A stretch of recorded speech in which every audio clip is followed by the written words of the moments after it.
Bobutė ir vilkelis. Gyveno kartą bobutė. Ji turėjo virbalus, maišą spalvotų siūlų ir daug laisvo laiko, kurį sumegsdavo į šalikus, kepurėlės, pirštinės, kojines ir kilimėlius. Kai visi kaimynų draugai, šunys, katės, tvoros ir stulpai buvo apmegzti, bobutė išsirinko kamuolį gražiausių siūlų ir nusinarpliojo dukrytę. Vos nukando bobutė siūlą, mergytė pravėrė megztą burnytę ir sako: "Noriu broliuko."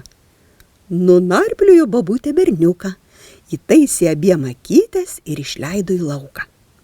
Vaikai pasisukiojo kieme ir neradę kuo užsiimti, patraukė į mišką. Berniukas pamatęs lazdyną šast ant šakos ir riešutus triauškė. Mergytė po krūmu tupinėja. "Broleli, numesk ir man," prašo pažarščiusi tuščius kevlus sesė. "Tai višta nieko pati nemoka," metė berniukas riešutėlį. "Skanu." "Pats žinau." "Numesk dar," prašo sesė. "Te," šveitė brolis riešutą.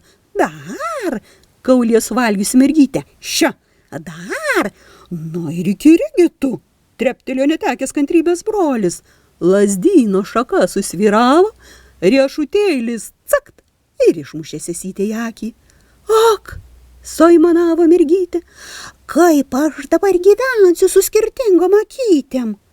"Negerai," pagalvojo berniukas, cakt iš viršaus riešutėlį ir kitos akytės neliko. Nusvirduliavo mergytė riešutinėmis akytėmis į namus ir pasikūkčiodama išpasakojo viską bobutei. Toji čiupo pradėtą mezginį ir pasiramstydama virbalais nuskubėjo prie lazdyno. "Kodėl nevidonė sesėje kelias išmušiai?" klausė vaiko bobutė.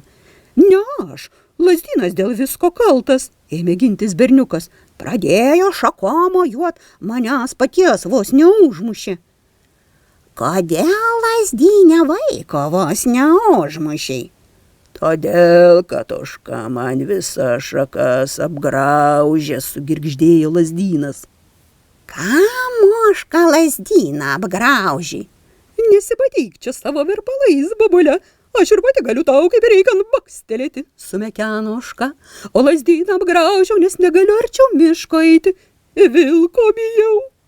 Nuklibinkščiavo bobutė į miško glūdumą, susirado vilką ir sako: "Vilkeli, brangusis." "Koks aš tau, boba, vilkelis," nutraukė piktai aš vilkas. "Baisiai blogas ir baisus, jei dar nežinai. Matai, kokie dantys," iššiepė nasrus, "aštrus kaip pjūklas." "Ne, jie baisus nei ką," numojo bobulytė. "Ką tu, boba, išmanai apie dantis," surzgė vilkas. "Pati viena turi ir tą tikriausiai klebantį." "O ir neatspėjai, dar du likę." "Taip, bjauri boba," nusispjovė vilkas, "sakyk, ko atėjai." "Kam tu piemenį gąsdini? Jis ožkos neganė. Ožka lazdyną apgraužė, lazdyną šakomis sumojavo.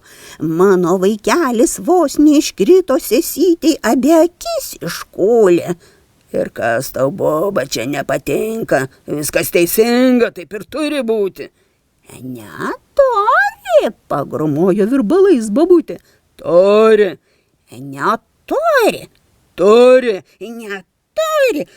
"Oi, kaip tu man, boba, atsibodai," sustugo netekęs kantrybės vilkas. "Priglausk virbalus arčiau savęs, kad nestyrotų į šalis." "O kam?" "Tuoj pamatysi." Bobutė padarė, ko prašoma, vilkas capt ją ir prarijo. "Sakiau, esu blogas," pasiglostė pilvą, "toks ir liksiu." "Dar pažiūrėsim," nenusiminė bobutė. Patogiau įsitaisė vilko pilve ir mezga. "Gal tau, vilkelį, kojines numegzti, žiemą nešalsi ir toks piktas nebūsi." "Nenoriu." "Tai gal pirštinės?" "Nereikia man, boba, tavo mezginių ir tai visus vidurius graužia," pasikasė pilvą. "Nereikia, tai nereikia, galėsi nenešioti," varo savo bobutė. "Bet aš jau mezgu, vis tiek neturiu daugiau čia ko veikti."